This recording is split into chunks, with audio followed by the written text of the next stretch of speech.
Hari ini Rabu tanggal 1 Syawal 1445 Hijriah. Kita rayakan lebaran bersama-sama, penuh sukacita dengan mengumandangkan takbir. Allahu Akbar, Allahu Akbar, Allahu Akbar, walillahil hamd. Seraya marilah kita tanamkan bulat-bulat di dalam hati kita masing-masing bahwa kedepannya hidup kita mesti akan menjadi lebih baik. Segala amal ibadah kita tingkatkan sebanyak-banyaknya sebagai manifestasi rasa syukur kita kepada Allah Subhanahu wa taala. Ma'asyiral muslimin wal muslimat, jamaah salat Id rahimakumullah. Selain kita bertekad untuk memperbaiki hubungan kita dengan Allah yang Maha Tinggi, pada momen Idul Fitri kali ini kita sepatutnya juga memperbagus hubungan silaturahmi, mempererat tali saudara, rukun dengan sesama, dan menjaga sikap dalam setiap interaksi, sehingga terbentuklah di dalam diri hablum minan nas wa hablum minallah yang seimbang dan أكبر الله أكبر لا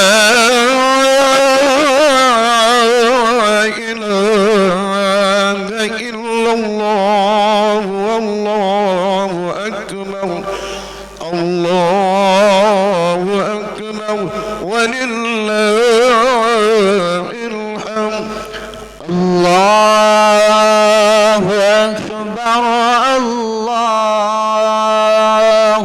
أكبر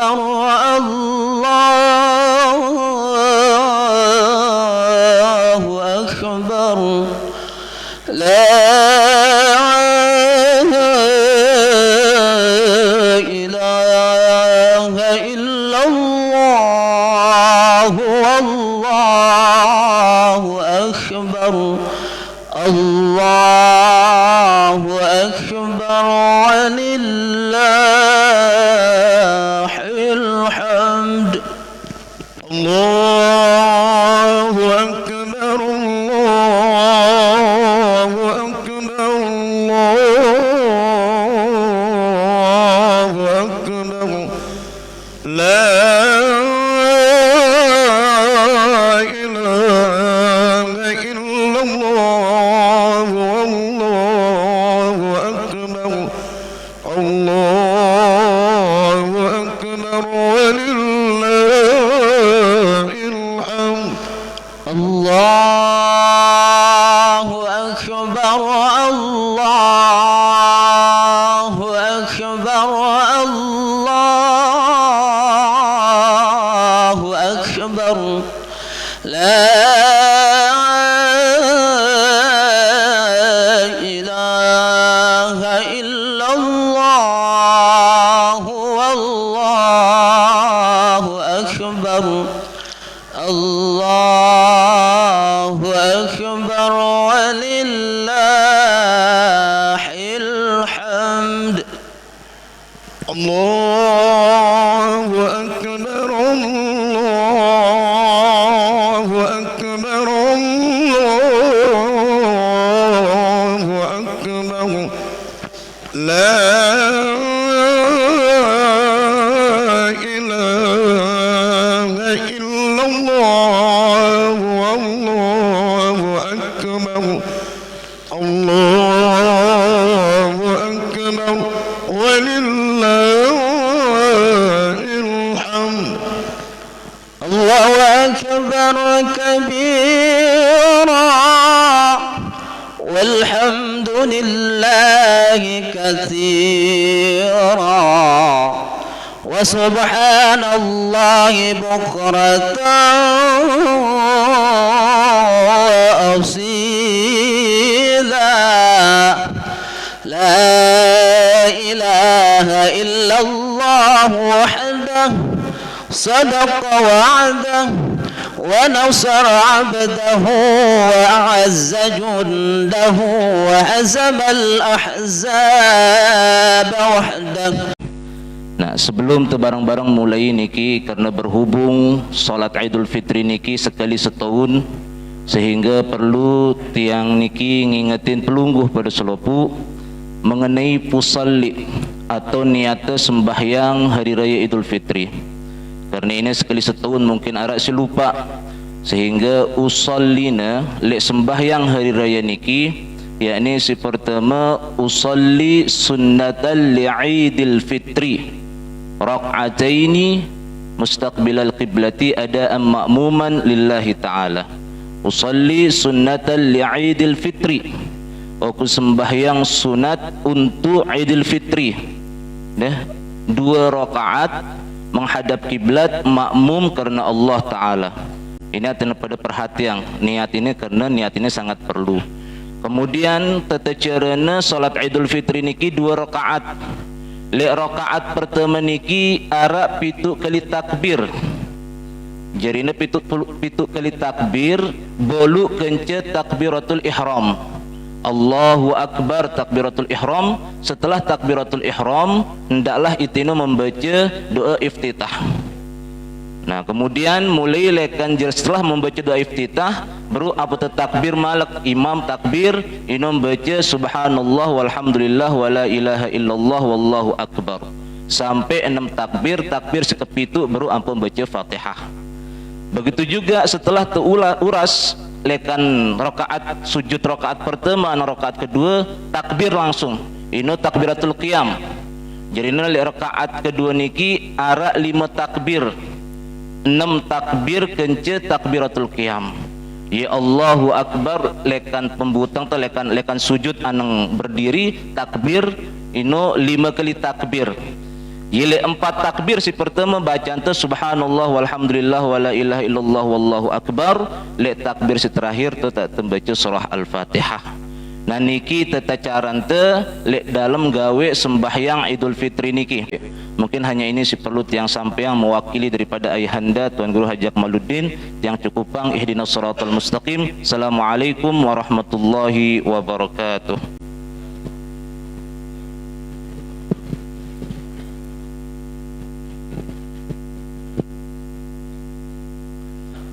Allahu Akbar, Allahu Akbar, Allahu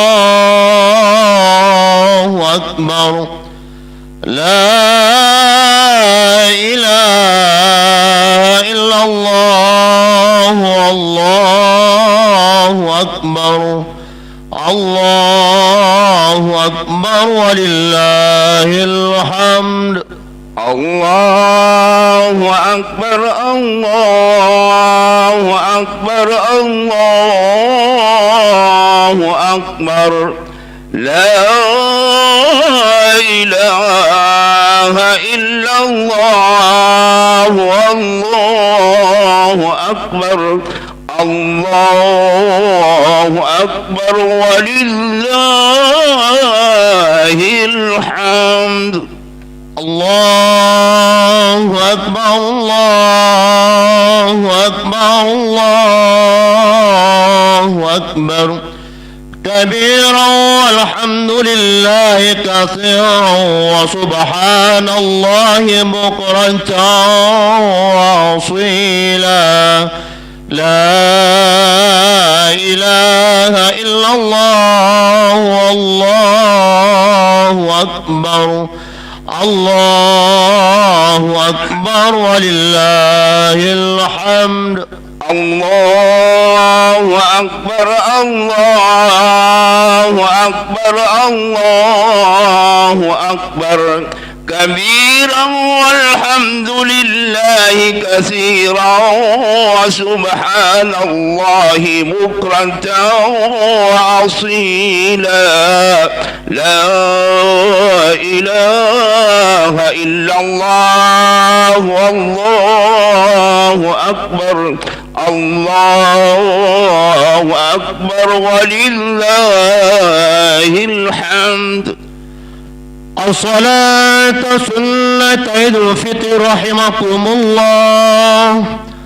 الصلاة سنة عيد الفطر رحمكم الله.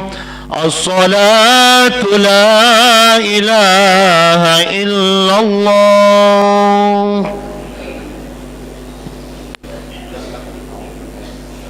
الله أكبر الله أكبر الله أكبر كبيرا والحمد لله كثيرا وسبحان الله بكرة وأصيلا لا إله إلا الله والله أكبر الله أكبر ولله الحمد.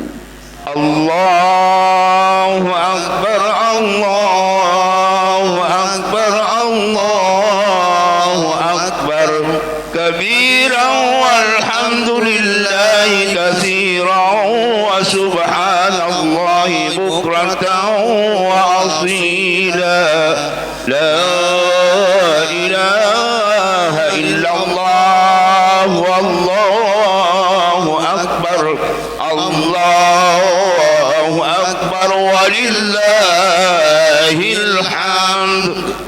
بسم الله الرحمن الرحيم الحمد لله رب العالمين والصلاة والسلام على أشرف المرسلين سيدنا محمد وعلى آله وصحبه أجمعين. اللهم صل على سيدنا محمد وعلى آل سيدنا محمد. اللهم إنا نسألك سلامة في الدين وعافية في الجسد وزيادة في العلم وبركة في الرزق وتوبة قبل الموت وراحة عند الموت ومغفرة ورحمة بعد الموت. اللهم هون علينا في سكرات الموت والنجاة من النار والعفو عن الحساب. اللهم إنا نسألك موجبات رحمتك وعزائم مغفرتك والسلامة من كل إثم والغنيمة من كل بر والفوز بالجنة والنجاة من النار برحمتك يا عزيز يا غفار. اللهم لا تدع لنا ذنبا إلا غفرته. اللهم لا تدع لنا ذنبا إلا غفرته ولا هما إلا فرجته ولا ضالا إلا هديته ولا عيبا إلا سترته ولا مريضا إلا شفيته ولا كربا إلا نفسته ولا عسيرا إلا يسرته ولا حاجة من حوائج الدنيا والآخرة هي لك رضا ولنا فيها صلاة ويسرتها فيسر أمورنا واشرح صدورنا ونور قلوبنا واختم بالصالحات أعمالنا. اللهم توفنا مسلمين اللهم توفنا مسلمين وأحنا مسلمين والحقنا بالصالحين غير خزايا ولا مفتونين. اللهم نسألك رضاك والجنة ونعوذ بك من سخطك والنار. ربنا تقبل منا إنك أنت السميع العليم وتب علينا يا مولانا إنك أنت التواب الرحيم. ربنا آتنا في الدنيا حسنة وفي الآخرة حسنة وقنا عذاب النار. وصلى الله على سيدنا محمد وعلى آله وصحبه أجمعين. سبحان ربك رب العزة عما يصفون وسلام على المرسلين والحمد لله رب العالمين. الفاتحة. بسم الله الرحمن الرحيم. إياك نعبد وإياك نستعين.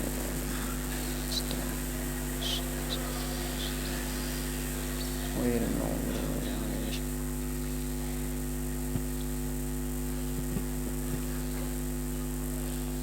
الله أكبر الله أكبر الله أكبر لا إله إلا الله والله أكبر الله أكبر ولله الحمد.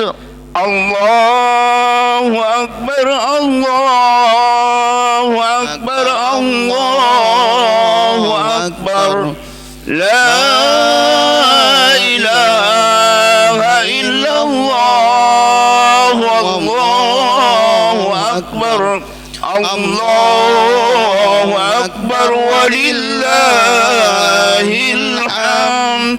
الله أكبر الله أكبر الله أكبر لا إله إلا الله والله أكبر الله الله أكبر ولله الحمد.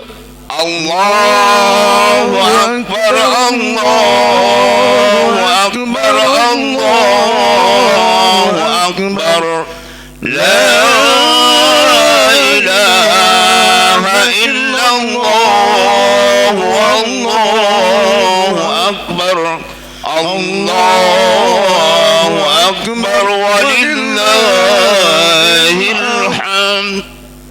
الله أكبر الله أكبر الله أكبر كبيرا والحمد لله كثيرا وسبحان الله بكرة وأصيلا.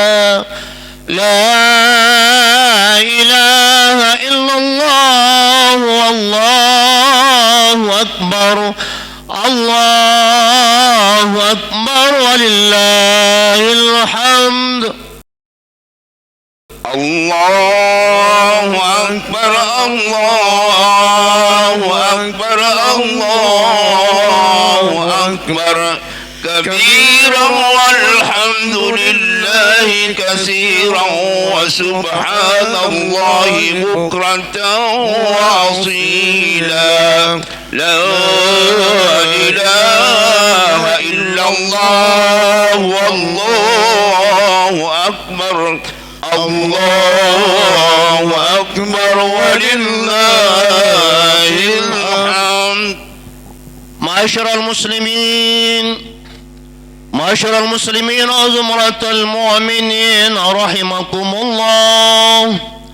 روي عن أبي هريرة رضي الله عنه أنه قال قال رسول الله صلى الله عليه وسلم إن يوم عيد الفطر رحمكم الله وأحل الله الطعام وحرم عليكم الصيام، فإذا صعد الخطيب على المنبر لا يتكلمن أحدكم ومن يتكلم فقد لغى ومن لغى فلا عيدة له. أنصتوا واسمعوا وأطيعوا رحمكم الله. أنصتوا واسمعوا وأطيعوا رحمكم الله.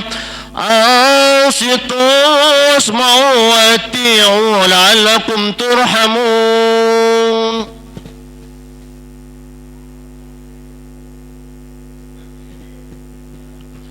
اللهم صل وسلم على أشرف العرب والعجم وإمام مكة والمدينة والحرم على سيدنا محمد وعلى آله وصحبه وبارك وسلم. Assalamualaikum warahmatullahi wabarakatuh. بسم الله الرحمن الرحيم. الحمد لله رب العالمين.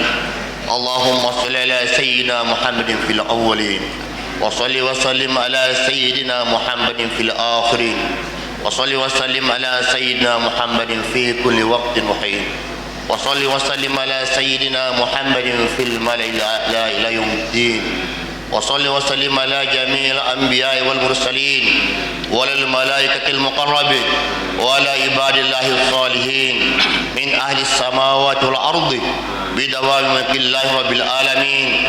ورضي الله تبارك وتعالى عن ساداتنا ذوي القدر الجليل سيدنا أبي بكر وعمر وعثمان وعلي وعلى سائر أصحاب رسول الله أجمعين وللتابعين لهم إحسان إلى يوم الدين. واسترنا وارحمنا معهم برحمتك يا أرحم الراحمين. يا الله يا الله يا حي يا قيوم لا إله إلا أنت يا الله يا ربنا يا واسع المغفرة يا أرحم الراحمين. اللهم تقبل منا صلاتنا وصيامنا وقيامنا وزكاتنا وصدقاتنا برحمتك يا أرحم الراحمين. اللهم إنك عفو كريم تحب العفو فاعف عنا اللهم إنك عفو كريم تحب العفو فاعف عنا اللهم إنك عفو كريم تحب العفو فاعف عنا اللهم ارنا الحق حقا وارزقنا اتباعه وارنا الباطل باطلا وارزقنا اجتنابه ربنا تقبل منا إنك أنت السميع العليم وتب علينا إنك أنت التواب الرحيم ربنا آتنا في الدنيا حسنة وفي الآخرة حسنة وقنا عذاب النار وصلى الله على سيدنا محمد النبي الأمي وعلى آله وصحبه أجمعين والحمد لله رب العالمين.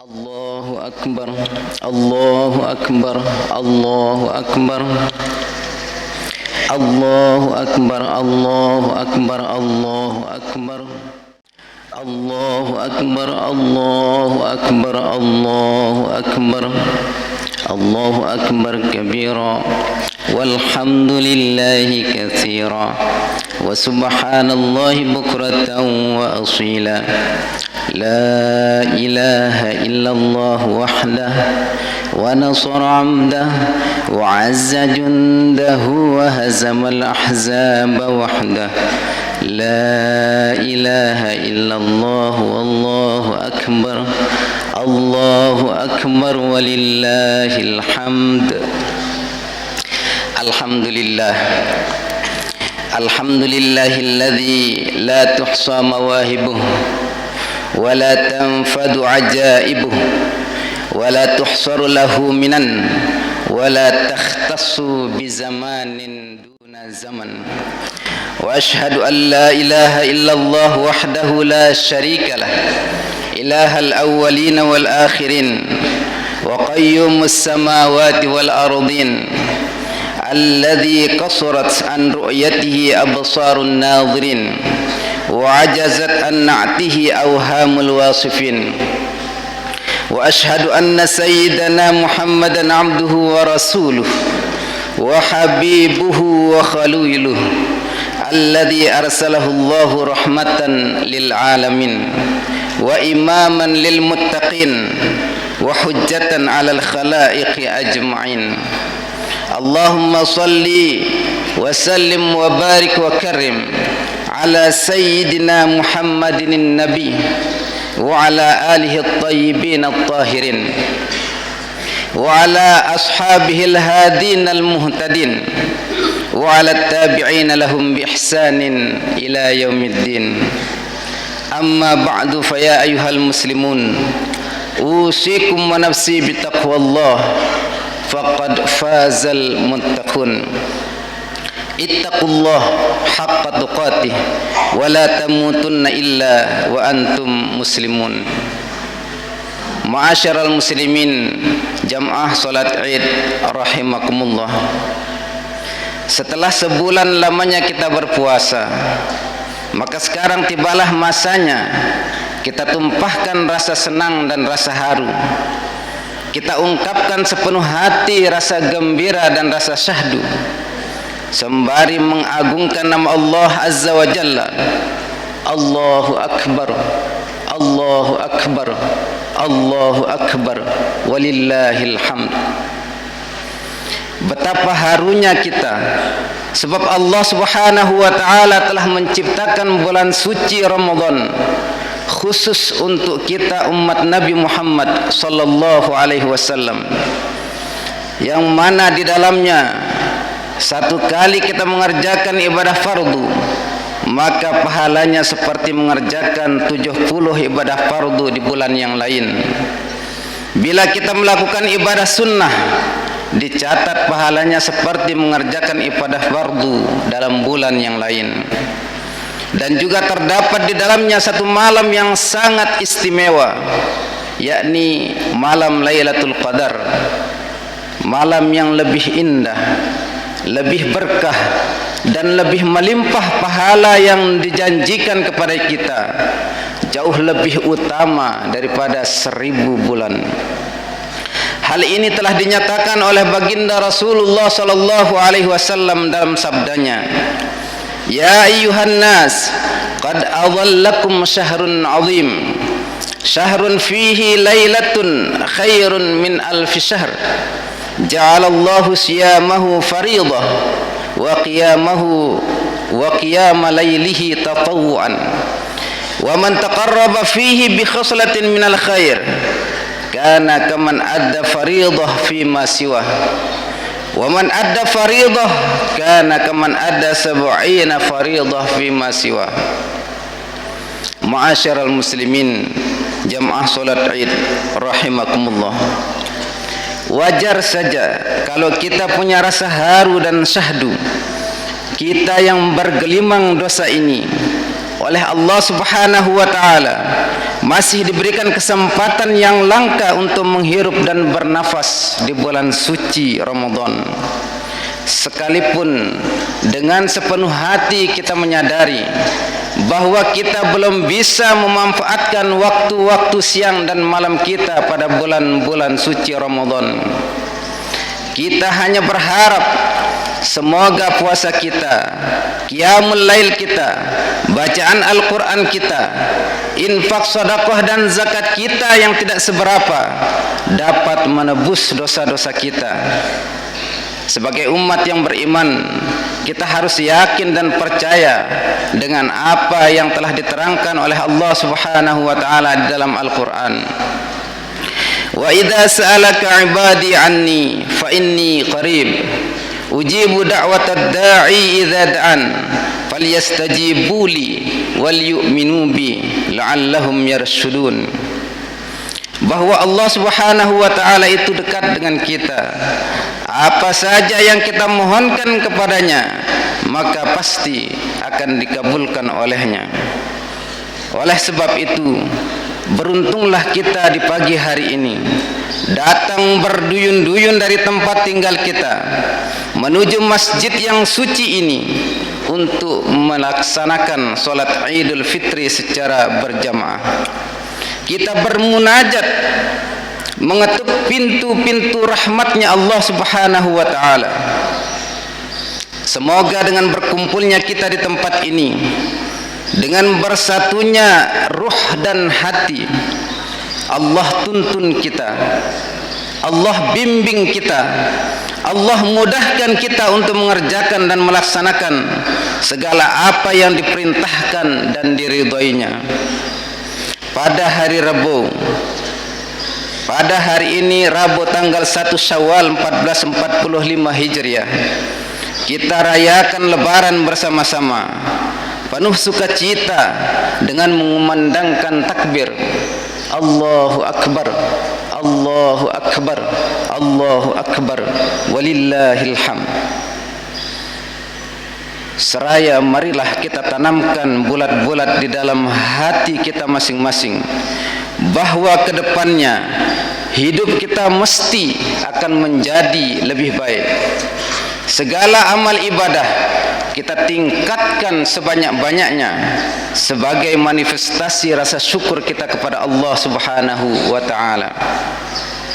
Ma'asyiral muslimin wal muslimat, jamaah salat Id rahimakumullah. Selain kita bertekad untuk memperbaiki hubungan kita dengan Allah yang Maha Tinggi, pada momen Idul Fitri kali ini kita sepatutnya juga memperbagus hubungan silaturahmi, mempererat tali saudara, rukun dengan sesama, dan menjaga sikap dalam setiap interaksi, sehingga terbentuklah di dalam diri hablum minan nas wa hablum minallah yang seimbang dan serasi. Karenanya, sebagai manusia yang tak luput dari salah dan alpa, baik disengaja maupun tidak disengaja, baik kepada keluarga, saudara maupun tetangga, marilah kita perbaiki dengan saling memaafkan dan saling berlapang dada. Allah Subhanahu wa taala telah memberikan firman-Nya di dalam Al-Qur'an surat An-Nur ayat 22. Wal ya'fu wal yasfahu ala tuhibbun ay yaghfirallahu lakum wallahu ghafurur rahim. Hendaklah kalian memaafkan dan berlapang dada. Apakah kalian tidak suka bila Allah Subhanahu wa taala mengampuni kalian? Allah adalah zat yang Maha Pengampun lagi Maha Penyayang. Di samping itu, dalam sebuah kisah pada masa Rasulullah sallallahu alaihi wasallam yang diriwayatkan dari Abu Hurairah radhiyallahu taala anhu, qila lin Nabi sallallahu alaihi wasallam, inna fulanah taqumul lail wa tasumun nahar wa taf'alul khairat wa tatasaddaqa wa tu'dhi jiranaha bilisaniha.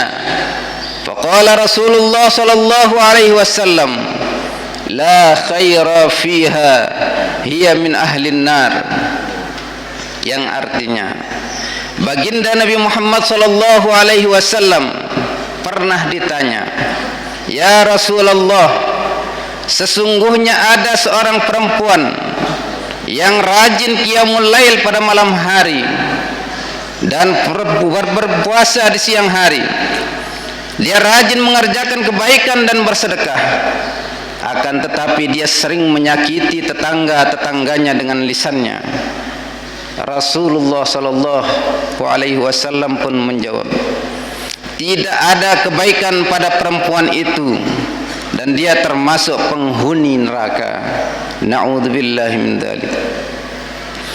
Hadis di atas merupakan contoh nyata amal ibadah yang tidak berbanding lurus dengan perilaku sosial yang baik, tidak memiliki makna dan tidak memiliki nilai di hadapan Allah Subhanahu wa taala.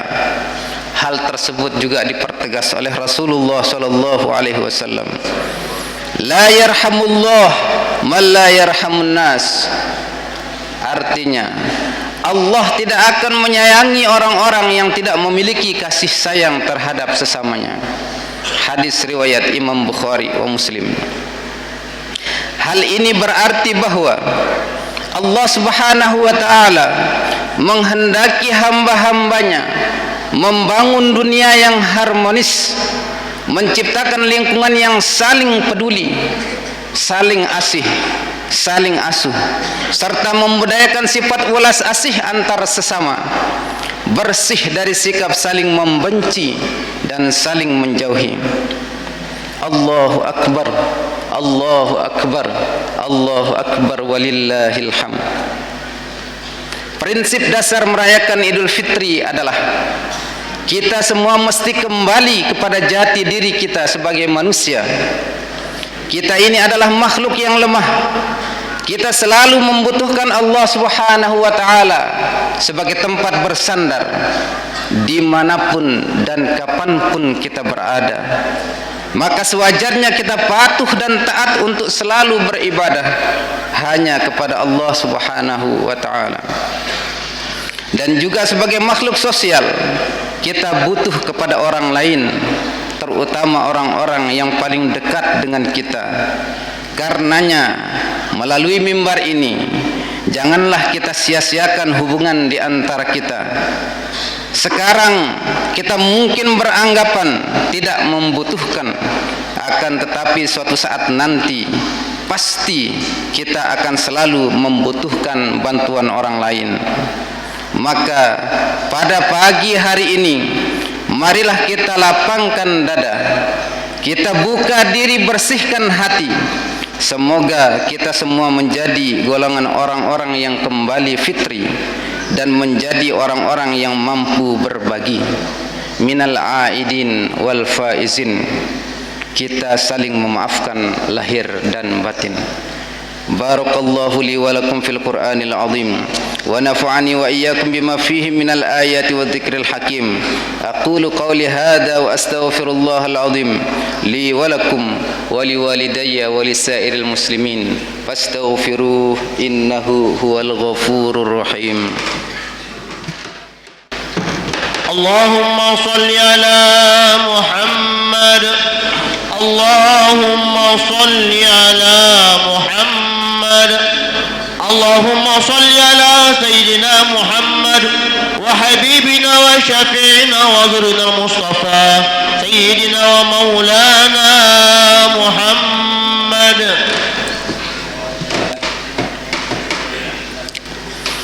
Allahu Akbar, Allahu Akbar, Allahu Akbar, Allahu Akbar, Allahu Akbar, Allahu Akbar, Allahu Akbar kabira, walhamdulillahi katsira, wa subhanallahi bukratan wa asila.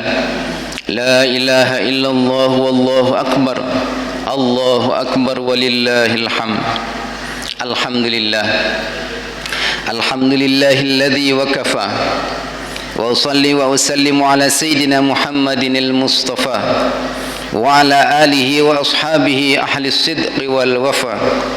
Ashhadu an la ilaha illallah wahdahu la sharika lah, wa ashhadu anna sayyidana Muhammadan abduhu wa rasuluh.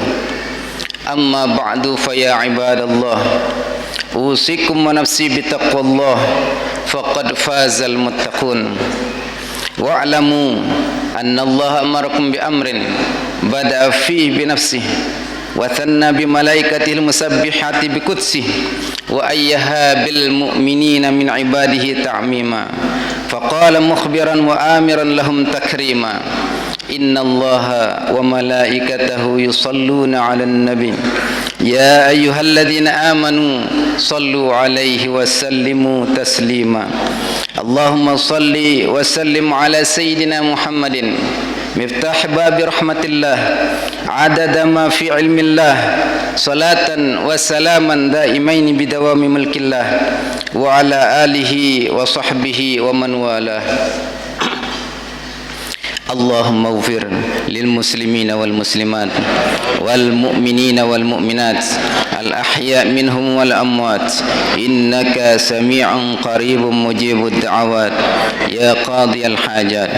Allahumma ya Allah, innaka anta alimun bi jami'i dhunubina faghfirha. Ya Allah, anta alimun bi jami'i hawaijina faqdiha. Wa ya Allah, anta alimun bi jami'i uyubina fasturha. Wa anta alimun bi jami'i duyunina faqdiha. Wa anta alimun biman yu'dhina fakfina iyyah hatta la yu'dhina. Wa anta alimun biman yuslihna faslih lana. Allahumma rabbana taqabbal salatana wa siyamana wa qiyamana wa ruku'ana wa sujudana wa qu'udana wa taubatana ya ilahal awwalin wal akhirin, wa awrithna al jannah ma'al muhaqqiqin wa la taruddana khaibin. Allahumma ij'alna min al aidin wal faizin wal maqbulin, waktub lana bara'atan min an nar wa amana min al adhab wa jawazan ala as-sirat, warzuqna an-nadhara ila wajhika al-karim, warzuqna an-nadhara ila wajhika al-karim, warzuqna an-nadhara ila wajhika al-karim. Rabbana atina fid dunya hasanah wa fil akhirati hasanah wa qina adzaban nar. Wa sallallahu wa sallam ala sayyidina Muhammad wa ala alihi wa sahbihi ajma'in. Subhana rabbika rabbil izzati amma yasifun wa salamun ala al-mursalin walhamdulillahi rabbil alamin. Allahumma salli ala Muhammad.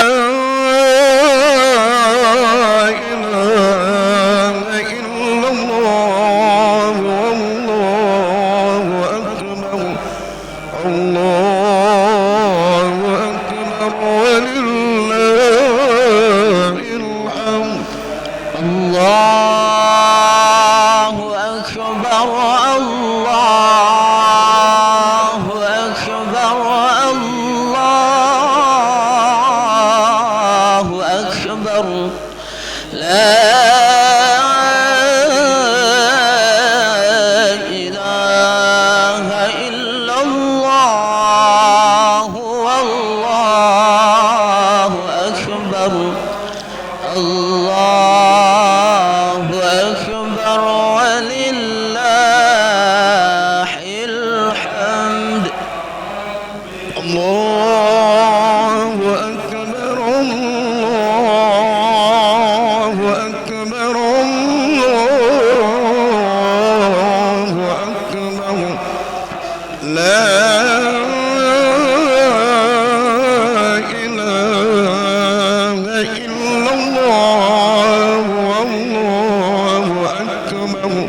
الله أكبر ولله الحمد.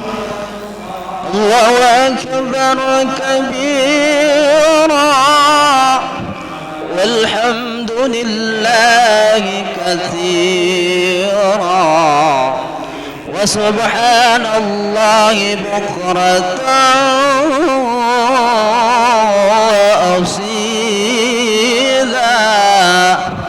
لا إله إلا الله وحده صدق وعده ونصر عبده وأعز جنده وهزم الأحزاب وحده. لا إله إلا الله ولا نعبد إلا إياه مخلصين له الدين ولو كره الكافرون ولو كره المنافقون.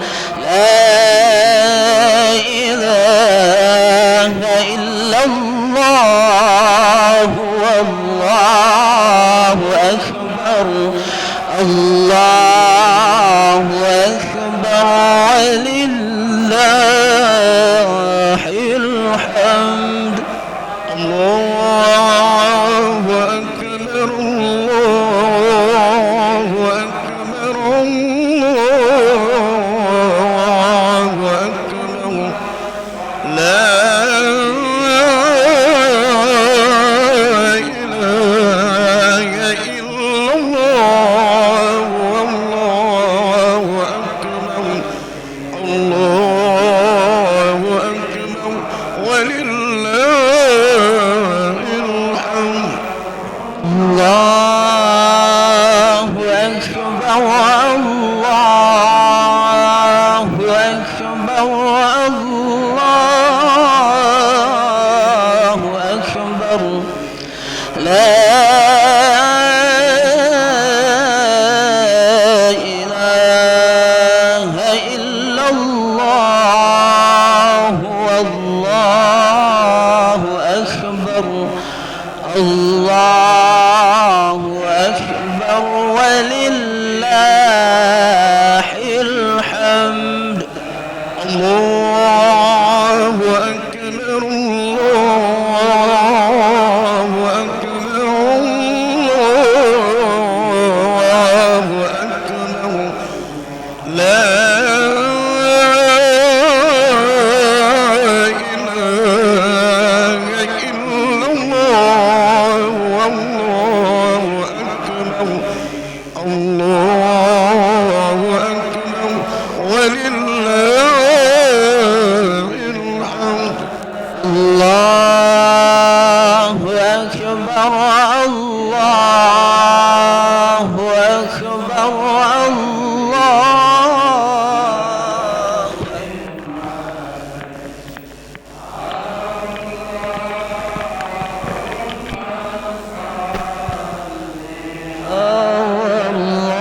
الله أكبر. الله أكبر ولله الحمد. الله أكبر الله أكبر الله أكبر. لا إله إلا الله والله أكبر. الله أكبر ولله الحمد. الله أكبر الله أكبر الله أكبر. لا إله إلا الله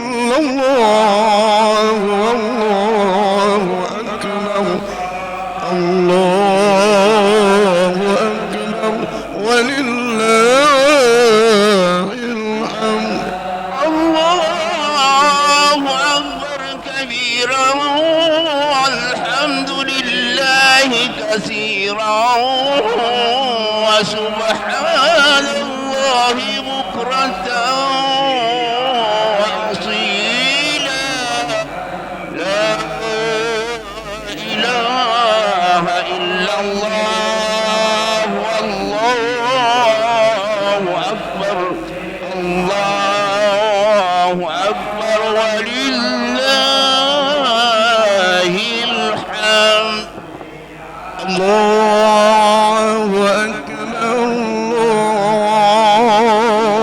أكبر الله أكبر لا إله إلا الله والله أكبر الله أكبر ولله الحمد الله أكبر الله أكبر الله أكبر لا إله إلا الله والله أكبر الله أكبر ولله الحمد الله أكبر الله أكبر الله أكبر لا إله إلا الله والله أكبر الله أكبر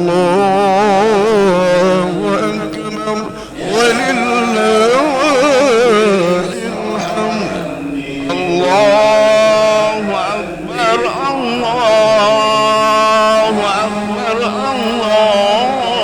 الله أكبر لا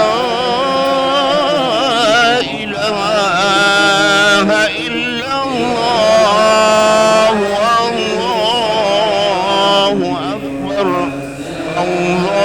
الله أكبر ولله الحمد الله أكبر كبيرا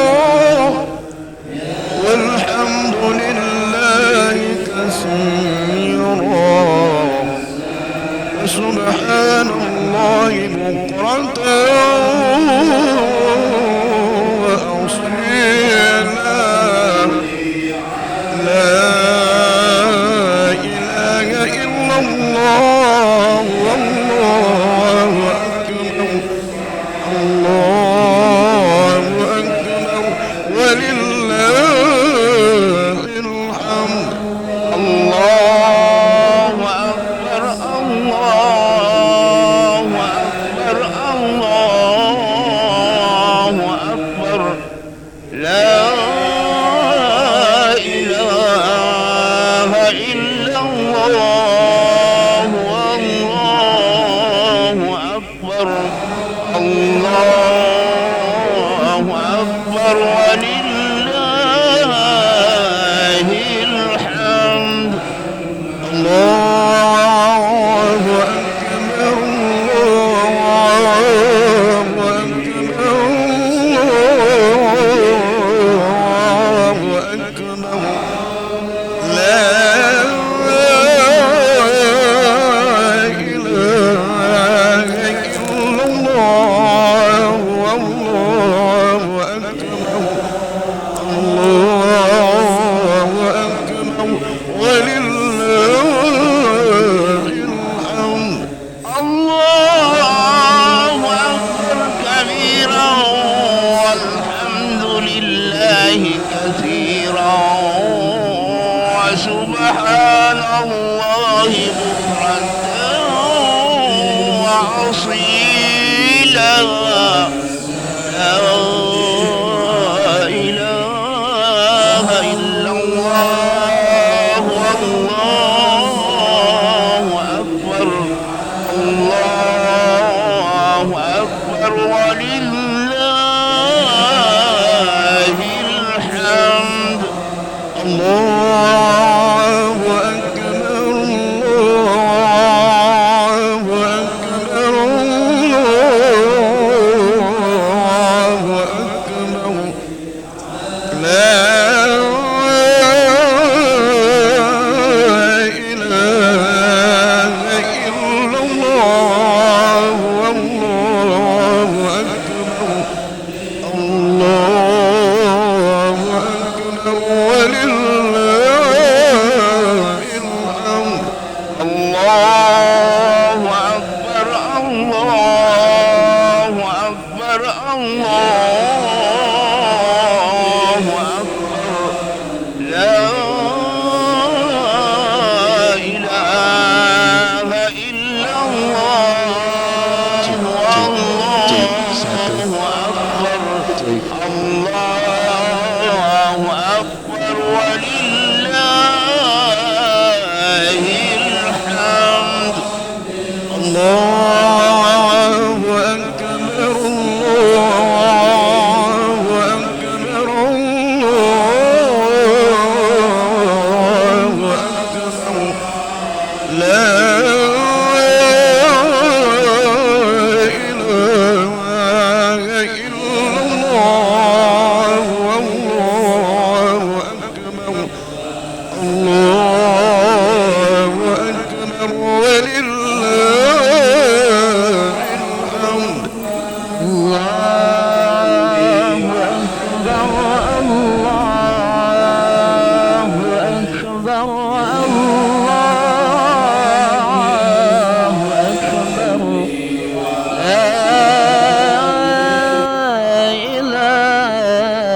إله إلا الله والله أكبر. الله أكبر ولله الحمد. الله أكبر الله أكبر الله أكبر. لا إله إلا الله والله أكبر. الله أكبر ولله الحمد.